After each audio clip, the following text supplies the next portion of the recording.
Selamat siang pemirsa, saya Maria Huta Said kembali hadir menemani Anda dalam Sumut hari ini siang. Siang ini kami telah merangkum sejumlah informasi terkini di antaranya. 40.000 vaksin COVID-19 tiba di Sumatera Utara. Polres Simalungun gelar rekonstruksi tewasnya maling di perumahan PT Bridgestone. Pemkab Sergai sidak secara virtual. Selain cuplikan berita tadi, kami juga akan menghadirkan beragam informasi lainnya. Pemirsa, kita jelang Sumut hari ini siang selengkapnya.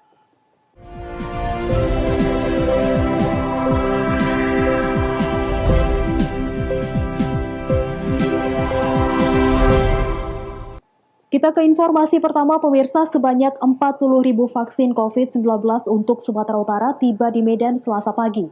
Untuk tahap pertama, vaksin tersebut diprioritaskan kepada tenaga kesehatan.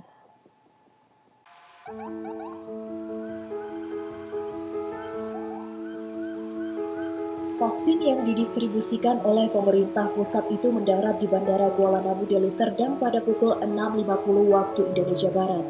Vaksin itu juga merupakan bagian dari 3 juta vaksin yang didistribusikan pemerintah ke seluruh daerah di Indonesia. Khusus untuk Sumatera Utara, pada tahap pertama pendistribusian mendapat jatah sebanyak 40.000 vial dosis tunggal atau 40.000 dosis. Vaksin tersebut kemudian dibawa ke posko utama Satgas COVID-19 Sumatera Utara di pendopo Rumah Dinas Gubernur dengan pengawalan ketat dari Satuan Gegana Brimopolda Sumatera Utara. Gubernur Sumatera Utara Edi Rahmayadi langsung menerima 21 koli vaksin. Sebelumnya, Pemprov Sumatera Utara mengajukan sedikitnya 72.000 vaksin untuk tahap pertama, namun yang diterima baru 40.000 vaksin. Adapun 40.000 vaksin tersebut rencananya akan disuntikan kepada 20.000 tenaga kesehatan dengan rincian 1 orang mendapat jatah 2 dosis. Sementara kekurangannya akan diajukan kembali ke pemerintah pusat. Satgas COVID-19 bersama Pemprov Sumatera Utara masih akan membahas mekanisme distribusi ke daerah, termasuk prioritas pertama yang mendapat vaksin tersebut. Adapun vaksin itu mulai disuntikan pada 14 Januari mendatang. Pemprov Sumatera Utara juga masih menunggu instruksi lanjutan dari pemerintah pusat karena vaksin Sinovac tersebut belum mengantongi izin edar dari BPOM. Ini 40.000 vial, ya. Walaupun saudara-saudara saya wartawan, Sumatera Utara kalau kebutuhan untuk seluruh 33 kabupaten dan kota terkhusus kepada TAKES, tenaga kesehatan. Itu tuntutannya adalah 72.400 sekian, ya. 72.451 harusnya. Kebutuhannya sesuai yang kita ajukan. Memang jumlah tenaga kesehatan kita sejumlah itu. Tetapi yang ada sekarang 40.000 vial. 40.000 vial ini nanti akan diatur oleh Kepala Dinas Kesehatan kepada fokus kepada orang-orang yang menangani kontak langsung kepada pasien-pasien COVID di rumah sakit. Sembari menunggu implementasi vaksinisasi yang dilakukan bertahap mulai 14 Januari mendatang, vaksin tersebut akan disimpan di gudang Dinas Kesehatan Sumatera Utara di Jalan Tamrin, Kota Medan. Daniel Bekuali melaporkan untuk Evarina TV. Pemirsa, meski sempat mengeluarkan surat edaran untuk memulai proses belajar mengajar tatap muka, Pemkab Labuhan Batu Selatan melalui Dinas Pendidikan akhirnya masih menunda belajar tatap muka minggu ini. Hal tersebut guna mengantisipasi klaster baru COVID-19 usai libur akhir tahun. Beginilah suasana di beberapa sekolah di Labuhan Batu Selatan masih terlihat sepi usai pemerintah setempat melalui Dinas Pendidikan menunda proses belajar mengajar tatap muka selama 2 pekan ke depan. Rencananya pemberlakuan proses mengajar secara normal di seluruh sekolah tingkat SD dan SMP se-Kabupaten Labuhan Batu Selatan baru akan dilaksanakan pada tanggal 11 Januari 2021 mendatang dengan tetap mengacu pada protokol kesehatan sesuai anjuran pemerintah pusat. Penetapan tersebut merupakan hasil kesepakatan bersama antara pihaknya dengan Koordinator Wilayah Musyawarah Kerja Kepala Sekolah dan Kelompok Kerja Kepala Sekolah. Ini terima kasih. Sogehnya kita di Kabupaten Labuhan Batu Selatan, Dinas Pendidikan, memang kemarin sudah mengedarkan surat bahwasanya di tanggal 4 ini berdasarkan peraturan 4 Menteri dan juga ada surat dari Bupati Labuhan Batu Selatan untuk melaksanakan tatap muka kita tunda, dibatalkan. Hasil ini juga hasil kesepakatan daripada musyawarah Dinas Pendidikan dengan Koordinator Wilayah MKKS dan K3S se-Labuhan Batu Selatan yang untuk saat ini ditunda dengan alasan karena masa-masanya liburan yang anak-anak ya ditunda. Untuk masuknya kembali direncanakan tatap muka di Dinas Pendidikan Kabupaten Labuhan Batu Selatan pada tanggal 11 Januari 2021 dengan tetap mengacu kepada protokoler kesehatan yang mana izin daripada orang tua, kesepakatan komite, dan kesiapan sekolah untuk melakukan prokes. Ini sepakat kita laksanakan tatap muka pada tanggal 11 Januari 2021. Ujok Sitorus melaporkan untuk Evarina TV. Sementara itu, pemirsa, satu kantor dinas di lingkungan pemerintah Kabupaten Batubara, Sumatera Utara ditutup sementara. Pasalnya, 7 orang pegawai terkonfirmasi positif COVID-19 berdasarkan hasil uji swab PCR. Kantor yang ditutup adalah kantor Dinas Pengendalian Penduduk dan Keluarga Berencana di Jalan Besar Desa Perupuk, Kecamatan 50 Pesisir, Batubara. Kepala Dinas Kesehatan Batubara Wahid Husyairi mengatakan, kantor Dinas PPKB ditutup sejak 4 Januari hingga 14 hari ke depan. Menyusul 7 pegawainya diketahui terkonfirmasi positif COVID-19. Saat ini seluruh pegawai Dinas PPKB diharuskan melakukan isolasi mandiri untuk mengantisipasi penyebaran COVID-19. Total kasus COVID-19 di Batubara saat ini berjumlah 291 kasus, 37 diantaranya merupakan kasus aktif. Jadi kantor BPKB ya, ini berawal dari satu kasus yang kita jumpai awalnya di kantor tersebut. Dan satu kasus ini tentu menjadi keharusan bagi kita untuk melakukan tracing terhadap kontak erat yang ada di perkantoran tersebut maupun kontak erat yang ada dalam lingkungan keluarga dan masyarakat domisili daripada kasus tersebut. Nah, ada masa senjang kemarin karena libur agak terlambat memang begitu, tetapi setelah libur kemarin kita lakukan tracing, maka terjadilah kenaikan. Kita jumpailah kasus konfirmasi itu sebanyak 7 orang.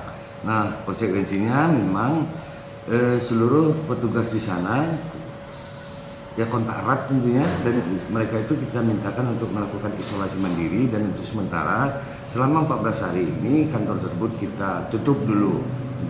Warga pun diimbau tetap disiplin untuk menerapkan protokol kesehatan, seperti rajin mencuci tangan, menggunakan masker, menjaga jarak, dan menghindari kerumunan. Taufik melaporkan untuk Evarina TV. Polres Simalungun gelar rekonstruksi tewasnya maling di perumahan PT Bristol. Beritanya akan hadir sesaat lagi.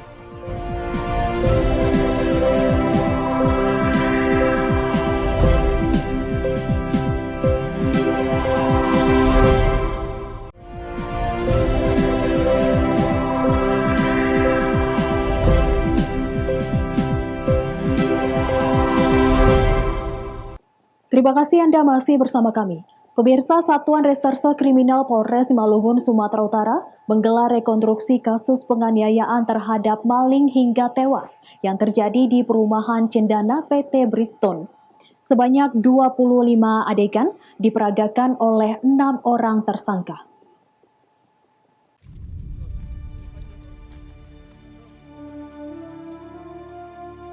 Sebanyak 25 adegan diperagakan oleh 6 orang tersangka, yaitu pemilik rumah HN bersama 2 putranya, AR dan IR, serta 3 petugas security HSD, HS, dan SAP, hingga menyebabkan korban YAP tidak bernyawa. Keenamnya disangka telah menganiaya korban hingga tewas yang terjadi di komplek perumahan Cendana PT Bristol Nagori Dolok Merangit, Kecamatan Dolok Batu Nanggar, Simalungun pada Minggu dini hari tanggal 27 Desember 2020 lalu. Penganiayaan terjadi setelah mereka menangkap korban yang mencoba melakukan pencurian di rumah tersangka. Dari adegan yang diperagakan, peran masing-masing tersangka menjadi semakin jelas. HN yang merupakan penghuni rumah menangkap korban kemudian memukul wajah, mengikat, serta menghantam kepala korban dengan telenan. Kemudian kedua anaknya AR dan IM juga turut melakukan penganiayaan seperti memukul dan menginjak tubuh korban, serta mengambil tali pinggang untuk mengikat kaki korban. Sementara 3 security perusahaan HS, HSD, dan SAP juga memiliki peran masing-masing dalam penganiayaan tersebut, mulai dari mengikat, menginjak, menekan tubuh, memukul wajah, dan mengunci tangan korban ke belakang punggung dengan borgol. Satreskrim Polres Simalungun melakukan rekonstruksi terhadap kasus yang terjadi di perumahan Brixton, yaitu dengan tindak pidana pasal 338 sub pasal 170 ayat kedua ketiga KUHP yang diduga dilakukan oleh 6 tersangka. Ya, jadi di sini kami melakukan rekonstruksi didampingi oleh pihak kejaksaan, Bapas Kelas 1 Medan, PH dan keluarga korban dan keluarga tersangka. Jadi di sini ada 25 adegan rekonstruksi. Yang guna dari rekonstruksi ini adalah membantu membuat terang proses penyidikan sehingga suatu tindak pidana menjadi terang. Selanjutnya kita akan memproses dengan hukum yang berlaku. Proses reka ulang yang dilaksanakan pada Senin 4 Januari 2021 kemarin di Polres Simalungun dihadiri perwakilan Kejaksaan Negeri Simalungun, keluarga korban dan tersangka. Pengacara tersangka didampingi pihak lapas khusus untuk AR dan IM yang masih di bawah umur. Yosi Sumarmata melaporkan untuk Eva Rima TV. Selain itu, pemirsa, polisi wanita yang merupakan penyidik Satuan Narkoba Polrestabes Medan Senin sore kemarin mengalami luka tusukan benda tajam, diduga diserang oknum tahanan asal Nigeria.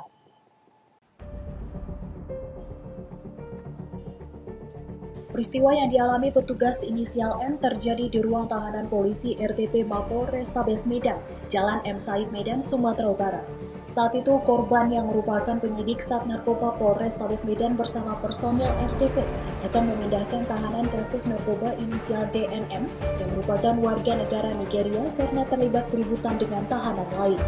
Saat akan dipindahkan ke blok lain, tersangka mengamuk dan menyerang sejumlah petugas RTP yang mengamankannya. Korban yang berada di lokasi kejadian turut diserang tersangka hingga mengalami luka akibat tusukan senjata tajam. Tersangka yang ditangkap petugas di Jalan Pasar 3 Setiabudi Medan pada 25 Desember lalu atas kepemilikan 0,2 gram sabu akhirnya berhasil diamankan petugas. Sementara korban yang mengalami luka kemudian dilarikan ke Rumah Sakit Bayangkara Medan untuk mendapatkan perawatan. Kasus penyerangan anggota polisi oleh tahanan yang merupakan warga negara asing kini masih dalam penyelidikan petugas. Diduga adanya kelalaian oknum polisi yang memutus tali ikatan tangan korban dengan gunting. Kabid Humas Polda Sumatera Utara Kombes Hadi Wahyudi saat dikonfirmasi wartawan pada Selasa siang mengaku belum mendapat data lengkap dan menyarankan agar wartawan mengkonfirmasikan langsung kepada Kapolrestabes Medan Kombes Riko Sunarko. Terkait kasus penyerangan yang dilakukan tahanan narkoba terhadap petugas, Kasat Narkoba Polrestabes Medan Kompol Owan Siahaan masih minta. Wahyu Pratama melaporkan untuk Eva Rima TV. Pemirsa, Satuan Mapolres Tanjung Balai, Sumatera Utara meringkus seorang pria yang tega melakukan asusila terhadap putri kandungnya sendiri hanya karena rindu belayan istri.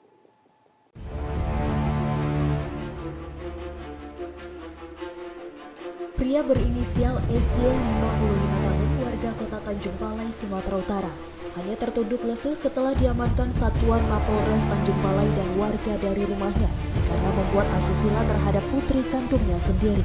Perbuatan bejat sang ayah terhadap anak kandungnya 5 tahun terjadi ketika korban sedang berbaring di tempat tidur di rumah sendiri bersama keluarganya. Selanjutnya korban disuruh memegang kemaluan pelaku yang sedang tidur. Pengakuan tersangka sudah 3 kali melakukannya. nekat melampiaskan hawa nafsunya kepada putrinya karena hampir 5 tahun berpisah dengan istri, dikarenakan istri bekerja di negeri jiran Malaysia. Udah lama istri saya pergi, udah lebih 6 tahun. Lebih 5 tahun istri saya pergi. Alasan Bapak mengapai itu apa, Pak? Tanpa sengaja gitu Pak, saya tidur di apa saya gitu kan Pak. Tidur di perut saya, lepas tangannya kemari Pak. Jadi anak saya laki-laki itu kan situ juga. Terus anak saya laki-laki itu ucapkan mengatakan sama Bapak, jadi pegang punya ayah, pegang ibunya ayah begitu lah. Karena mendengarkan kawan nggak ada kan. Iya. Berdua berapa kali, Pak, melakukan itu? 3 kali Pak. Gitu. Pelaku inisial atas nama Y, di mana pelaku kami amankan telah melakukan perbuatan cabul terhadap anak kandung korban, anak kandung pelaku, di mana perbuatan tersebut sudah 3 kali dilakukan yang bersangkutan. Penerapan pasal yang akan kami lakukan adalah dengan alasan kemana? Alasan yang bersangkutan selama ini telah berstatus duda. Atas perbuatannya, kini tersangka terpaksa mendekam di sel tahanan Polres Tanjung Balai dan terancam hukuman 5 tahun hingga 15 tahun kurungan penjara atas perbuatan asusila anak di bawah umur. Wanda Pratama melaporkan untuk Eva Rina TV. Pemirsa, Sumut hari ini akan kembali dengan informasi menarik lainnya. Tetaplah bersama kami.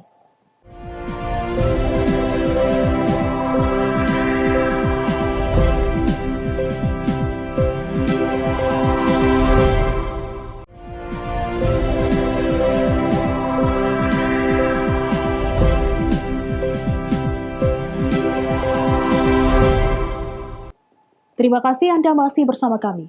Pemirsa, di hari pertama masuk kerja setelah libur tahun baru, Bupati dan Wakil Bupati serta Sekretaris Daerah Pemkab Serdang Bedagai lakukan sidak secara virtual di 24 titik di 17 kecamatan dan 6 kelurahan.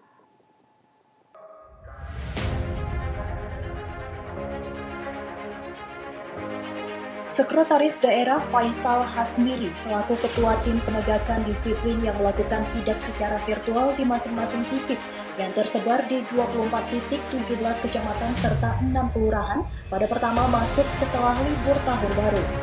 Tingkat kehadiran ASN pada hari pertama masuk kerja sebanyak 96% dengan keterangan terdapat cuti hamil dan tugas belajar. Sementara Bupati berpesan tanggung jawab ASN ke depan semakin berat, di samping saat ini masih tahap pemulihan ekonomi. Untuk itu, Serdang Bedagai harus bersiap dalam pendistribusian vaksin yang saat ini sudah berada di Indonesia. Untuk itu, dinas terkait bersiap dalam hal vaksinisasi dari mulai sarana dan prasarananya. Sementara untuk persiapan ulang tahun Serga yang ke-17, ASN diharap untuk melakukan inovasi dalam membawa Kabupaten Serga yang secara umur sudah dewasa dan matang dalam pengelolaan dan pemanfaatan kepada masyarakat Serdang Bedagai secara umum. Bahwa tingkat kehadiran ASN yang di hari pertama kerja ini pasca liburan itu sebanyak 96%. Jadi artinya dari 96% tersebut yang tidak hadir itu dikarenakan ada beberapa yang sakit dan memang ada beberapa yang mengajukan cuti, tapi semua tidak kita penuhi. Ada beberapa saja yang kita penuhi. Itu pun yang kita berikan hanya cuti melahirkan. Dan tadi kita sudah sama-sama melaksanakan pengecekan ataupun sidak secara virtual dengan teman-teman OPD di seluruh OPD yang tersebar di 28 titik sama 17 kecamatan dan 6 kelurahan. Dan alhamdulillah melakukan komunikasi kepada teman-teman OPD yang belum meliput RAK-nya. Ini mungkin.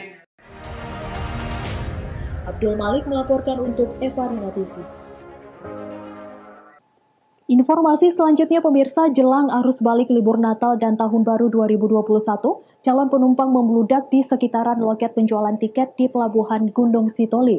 Akibatnya sejumlah penumpang kesulitan mendapatkan tiket armada penyeberangan laut.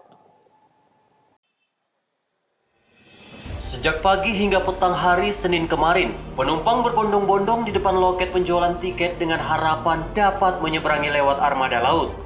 2 loket resmi penjualan tiket di sekitar pelabuhan yakni PT ASDP dan sebuah perusahaan pelayaran swasta Lokasinya pun bertetangga, mudah dikenali oleh warga. Sejak awal Januari ini telah ramai dikunjungi warga.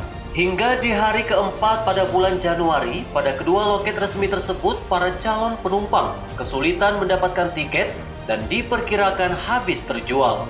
Warga yang berdatangan di kedua loket ini berharap dapat menemukan layanan penjualan tiket sebagaimana tarif yang telah ditentukan menurut Peraturan Gubernur Sumatera Utara Nomor 3 Tahun 2016. Calon penumpang di depan halaman loket penjualan tiket terlihat abai pada protokol kesehatan, seperti menjaga jarak, menggunakan masker, tidak lagi dihiraukan, sehingga dikhawatirkan dapat menimbulkan klaster baru penyebaran COVID-19.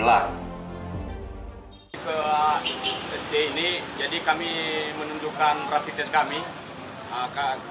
Kami nggak diterima, katanya udah lama kami di sini, udah menunggu 1 jam, berombongan di sini banyak-banyak di depan pintu untuk pengambilan tiket, dan petugasnya bilang kalau penumpang dibatasi tanpa alasan. Katanya yang kami layani hanya penumpang yang bawa kendaraan, kendaraan mobil sama motor. Penumpang istilahnya orang nggak dilayani, dibatasi katanya. Ya, harapan kita kepada ASD supaya istilahnya kepada petugasnya supaya istilahnya diberitahu lah sebelumnya atau ditempel sebagai kertas di luar supaya kita nggak lama-lama menunggu di sini. Kita juga udah bersusah payah menunggu dari pagi sampai siang ini. Haugo Manojega melaporkan untuk Evarina TV. Pemirsa, informasi tadi sekaligus mengakhiri pertemuan kita dalam Sumut hari ini siang. Saya Maria Hutasoid mewakili kerabat kerja yang bertugas, pamit undur diri dari hadapan Anda. Terima kasih atas kebersamaannya dan sampai jumpa.